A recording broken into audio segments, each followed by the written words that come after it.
plus pour montrer que le droit est de notre côté et que du coup c'est pas le droit qui est le sujet, mais évidemment la persécution politique. Et donc nous on a un rôle qui arrive jusqu'à un certain point, et derrière il y a quelque chose qui doit prendre le relais, c'est la société. Alors la société, c'est vous qui vous mobilisez tous les samedis, qui venez aujourd'hui à Londres, mais c'est aussi les médias, c'est aussi les représentants politiques que l'on aime pas beaucoup en ce moment, mais sur lesquels on va être obligé de faire pression pour leur exiger qu'ils réagissent. Vous le savez aussi, je ne sais pas si vous le savez tous, mais Julian a un enfant en France. C'est assez peu connu, mais il a créé Wikileaks en France. C'est pas par hasard s'il avait un avocat spécifiquement en France. Moi je me suis beaucoup battu, j'ai commencé à travailler avec lui en janvier 2014 sur la question sur les questions internationales.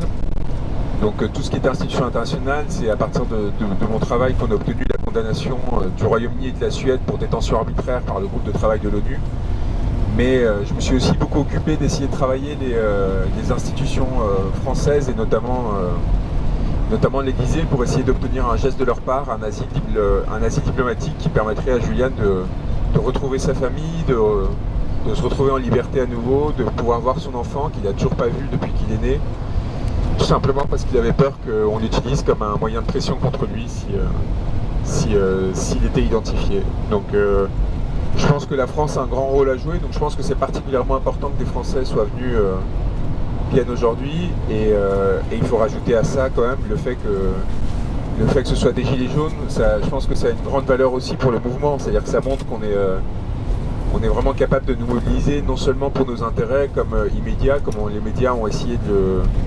le caricaturer, donc pas seulement pour des questions de pouvoir d'achat et de survie individuelle, mais aussi pour des causes plus larges, parce qu'on sait très bien qu'il y a des personnes qui ont été sacrifiées par ce système, non seulement au niveau économique, mais aussi idéologique et psychologique, des personnes comme Julian qui ont quand même beaucoup donné pour l'humanité et qui, en retour, se font tout simplement écraser. Donc, montrer qu'on est aussi engagé sur ces combats, c'est montrer qu'on est capable de dépasser le court terme, juste les intérêts privés, et que ce qu'on fait est vraiment, au sens large, un combat politique, au sens noble du terme, un vrai combat digne, et que ces gouvernants-là qui nous regardent de haut feraient mieux de prendre un miroir et de se rendre compte à quel point ils sont petits comparés à nous. Voilà, donc merci d'être là. Je ne sais pas si vous avez des questions sur la partie juridique,